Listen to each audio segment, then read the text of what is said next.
அப்படின்னு சொல்லிட்டு ஒரு நிகழ்வு நடக்குது. அப்போ அந்த நடிகையை போடுறதுக்கான ஆய்வு நடந்திருக்கும் போது ஒருவர் சொல்றாரு, கேபி சுந்தரம்பால நடிகையா போட்டுடலாம், அந்த அம்மா நடிக்கவும் செய்வாங்க, பாடலும் பாடுவாங்க, அந்த அம்மாவை போட்டுடலாம் அப்படின்னு சொல்லிட்டு ஒரு முடிவு பண்றாங்க.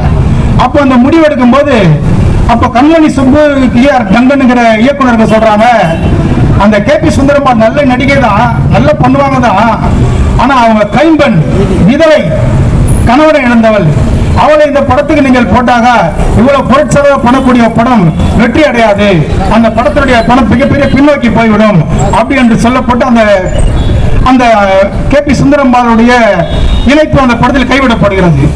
இந்த செய்தி தந்தை பெரியார் அவர்கள் காட்டுவார்கள், பெரியார் காதில் விழுகிறது. தந்தை பெரியார் அவர்கள் திருச்சி பெரியார் மாளிகை, புத்தூர் பெரியார் மாளிகையில் ஒரு நிகழ்வில் தந்தை பெரியார் அவர்கள் கலந்து கொண்டு விட்டு நிகழ்ச்சியை முடிந்து தந்தை பெரியார் அவர்கள் சென்னையை நோக்கி வந்து கொண்டிருக்கிறார்கள். இந்த செய்தி தந்தை பெரியார் காதில் விழுந்தவுடன் தந்தை பெரியார் அவர்கள் வாகனத்தில் வந்து கொண்டிருக்கிறார்கள். அவருடைய வாகனத்தில் வந்து கொண்டிருக்கும் பொழுது வாகனம் அண்ணா சாலை, அப்பொழுது அண்ணா சாலைக்கு பெயர் வந்து மவுண்ட் சாலை. மவுண்ட் சாலைக்கு வந்தால் அந்த வாகனத்தை பார்த்து ஐயா சொல்றாங்க, மவுண்ட் ரோடு சாலை போயிட்டு இருக்கும்போது எட்வர்ட் எலிஸ் சாலை போய் வண்டி விடுப்பா அப்படின்றாங்க. இன்னைக்கு ஆர்கே ராதாகிருஷ்ணன் சாலை தான் அன்னைக்கு எட்வர்ட் எலிஸ் சாலை. எட்வர்ட் எலிஸ் சாலை வழியா வண்டி விடு அப்படின்னு சொல்றாரு. எட்வர்ட் எலிஸ் சாலை வழியா வண்டி வருகிறது. அப்போ மியூசியம் அகாடமிக்கு எதிர்ப்புறமா நம்ம எஸ்.எஸ். வாசன் அவருடைய வீடு. வண்டி வாகனம் உள்ள போது எஸ்.எஸ். வாசன் சாப்பிட்டு வெத்தலை போட்டு ஊஞ்சல் ஆடிட்டு இருக்கிறார். ஆடிட்டு இருக்கும்போது தந்தை பெரியாரோட காரை பார்த்தோன்னே அவருக்கு பெரும் அதிர்ச்சி. ஏன்னா தந்தை பெரியார் அவர் நம்ம வீட்டுக்குள்ள வந்துட்டாரு அப்படின்னு சொல்லிட்டு அவர் வெத்தலை போட்டு எழுந்து ஓடி போய் ஐயாவை பாக்குற, ஐயா என்னங்க ஐயா நீங்க வந்துட்டீங்க, சொல்லுங்க நானே வந்திருப்பேன் ஐயா, உங்களுக்கு நானே வந்திருப்பேன், நீங்க இங்க வந்துட்டீங்க. வாசன் சொல்றாரு ஐயாவை பார்த்து. ஐயா சொல்றாரு, எனக்கு ஒரு காரியம் நடக்கணும், அதனால நான் உங்க வீடு தேடி வந்திருக்கிறேன், அந்த எனக்கு காரியம் சொல்லுங்க என்னங்கய்யா சொல்லுங்கய்யா அப்படிங்கிற. இல்ல நீங்க பெரிய பொருட்செலவுல ஒரு படம் தயாரிக்கிறதா கேள்விப்பட்டேன். ஆமாங்க ஐயா, ஔவையாருங்கிற படம் நாங்க தயார் பண்றோம், அந்த படத்தை மிக பொருட்செலவுல இந்திய அளவில் நாங்க கொண்டு போறதுக்கு முயற்சி பண்றோம். ஆமா, அதுல வந்து கேபி சுந்தரம்பாலை போட்டுட்டு வேணான்னு ஒதுக்கிட்டு தான் நான் கேள்விப்பட்டேன். ஆமாங்க ஐயா, நம்ம இயக்குநர்கள்லாம் சொல்றாங்க, அவங்கெல்லாம் வந்து அந்த பொண்ணு வந்து கணவன் இழந்த பொண்ணு, கணவன் இழந்தவளை வந்து முண்டிச்சு அந்த படத்துல போட்டாங்க, படம் வெற்றி பெறாது அப்படிங்கிற மாதிரி இயக்குநருங்க சொல்றாங்க, அதனால அதை நாங்க தவிர்த்துட்டோம் அப்படின்னு சொல்றாங்க. அப்ப ஐயா சொல்றாங்க, நீங்க கேபி சுந்தரம்பாலையே வச்சு அந்த படத்தை ஏத்துங்க, சுந்தரம்பாலால படத்துக்கு ஏதாவது நட்டம் ஏற்பட்டா அந்த நட்டத்தை நான் கொடுத்துறேன் உங்களுக்கு, அதனால நீ கேபி சுந்தரம்பாலை இந்த படத்துக்கு போடுங்க தந்தை பெரியார் அவர்கள் சொல்றார்கள். அப்புறம் அந்த படத்தை கேபி சுந்தரம்பாலை போட்டு இயக்குறாங்க. அந்த படத்துக்கு வந்து அவங்க நிர்ணயித்த நாட்கள் வந்து 175 நாட்கள், 25 வாரம் படம் ஓடக்கூடிய நாட்கள் நிர்ணயிக்கிறாங்க. படம் 50 வாரத்தை தாண்டி ஓடுது. படம் 50 வாரத்தை அந்த ஓடிய படம் கேபி சுந்தரம்பாலுக்கு 1 லட்சம் ரூபாய் அவங்க வந்து தொகை நிர்ணயம் பண்றாங்க. படம் வந்து 50 வாரத்தை கடந்து போறதுனால அவங்களுக்கு 2 லட்சம் ரூபாய் கொடுக்க வேண்டிய சூழல் வந்துடுது.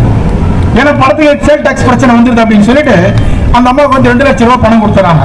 அப்ப அந்த அம்மா என்ன பண்றாங்க, 1 லட்சம் ரூபாய் பணத்தை எடுத்து நேரம் பெரியார் தொழில் வராங்க. பெரியாரை பார்க்க. பெரியாருக்கு அதுக்கு முன்னாடி கேபி சுந்தரம்பால் யாருன்னே தெரியாது. பெண்ணுரிமை, பெண் பாதிக்கப்படுறார், இந்த இனம் பாதிக்கப்படுது, இந்த பெண் அடக்கப்படுது, பெண்ணுரிமை ஒடுக்கப்படுது, அது கூடாது, பெண்ணுரிமை ஒடுக்கப்பட்ட வீழ்த்தெழக்கூடிய பெரும் சவால் நம்ம கையில் இருக்கிறதுக்காக இந்த பெரியார் அதை முன்கொண்டார். அப்புறம் கேபி சுந்தரம்பால் சொல்றாங்க, ஐயா எனக்கு இந்த படத்துக்கு மிகப்பெரிய ஒரு வாய்ப்பு கிடைச்சது, இன்னைக்கு நான் ஒரு முன்னணி நடிகையா வந்துட்டேன், என்னை எல்லாரும் போட்டுறாங்க, இந்த படத்துக்கு எனக்கு 1 லட்சம் ரூபாய் நாங்க பேசுறாங்க, படம் மிகப்பெரிய வெற்றி இருந்தா எனக்கு 2 லட்சம் ரூபாய் கொடுத்துருக்காங்க, இந்த 1 லட்சம் ரூபாய் நீங்க வச்சுங்க ஐயா, நீங்க உங்களுடைய இயக்க நிகழ்ச்சியை பயன்படுத்துங்க ஐயா அப்படின்னு ஐயா கிட்ட அந்த அம்மா சொல்றாங்க. ஐயா சொல்றாங்க, இல்லம்மா எனக்கு வந்து ஒரு பெண்ணுரிமை, ஒரு பெண்ணுக்கான ஒரு அநீதி எடுக்கப்படக்கூடாது, அதை கேள்விப்பட்டு தான் நான் வந்தேன், உங்கள் பயணத்தை நீங்க தொடருங்க, உங்கள் பயணம் இனிதாக இருக்கட்டும், இந்த இனிமேலாவது நீங்கள் பெண்ணுரிமையை காக்க நீங்க முயற்சி பண்ணுங்கம்மா அப்படின்னு தந்தை பெரியார் அவர்கள் சொல்லிடுறாங்க. இது இந்த படத்துல அந்த அம்மாவுடைய வாழ்வியல் சிந்த, அந்த அம்மாவுடைய வாழ்வியலுக்காக அமைக்கப்பட்ட ஒரு செய்தி. அதன் பிறகு மிகப்பெரிய ஒரு நடிகையாகவும் மிகப்பெரிய ஒரு பாடகையாகவும் தமிழ்நாடு முழுக்க வலம் வந்த அந்த அம்மையாருக்கு இங்கே அருகில் உள்ள சென்னை வானொலி நிலையத்தில் பாடல் பாட அந்த அம்மா அழைக்கிறாங்க. சென்னை வானொலி நிலையத்தில் கூப்பிடுறாங்க. அவங்கள சென்னை வானொலி நிலையத்தில் அந்த அம்மா போறாங்க பாட்டு பாட. ஐயா அந்த மாதிரி எனக்கு பாட்டு பாடுறதுக்காக நடிச்சிருந்தீங்க, நான் வந்திருக்கிறேன் அப்படின்னு அந்த அம்மா சொல்றேன். ஆமாங்க, நீங்க தானே கேபி சுந்தரம்பால், வாங்க அப்படின்னு சொல்லிட்டு அந்த பார்ப்பனர், அந்த வானொலி நிலையத்தில் இயக்குனர் பார்ப்பனர் கால் மீது கால் போட்டு அமர்ந்து கொண்டிருக்கிறார். கேபி சுந்தரம்பால் நின்று கொண்டிருக்கிறார்.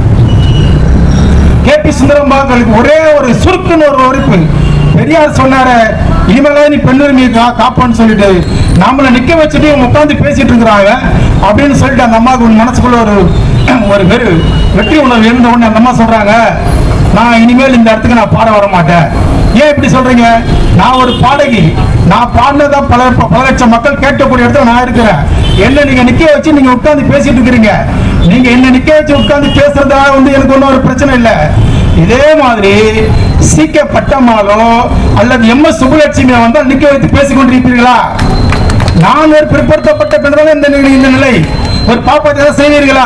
நான் பாட மாட்டேன் என்று அம்மா அந்த வானொலி நிலையத்தை விட்டு வெளியே போய்விட்டார்கள்.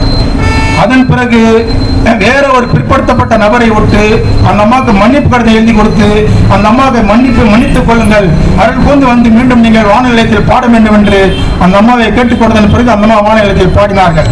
இது தந்தை பெரியார் அவர்கள் போட்ட விதை. அந்த அடிப்படை விதைதான் என்று தமிழகம் முழுவதும் விழுந்து இன்னைக்கு பல மாநிலங்களில் பெண்கள் முதல்வராகவும் பெண்கள் மிகப்பெரிய ஒரு படிப்பாளிய புத்தமளிப்பவராகவும் ஆய்வருக்கு தந்தை பெரியார் அவர்கள் அடிப்படை காரணமாக இருந்தார் என்பதை இந்த நிகழ்வில் எடுத்து சொல்லிக் கொண்டு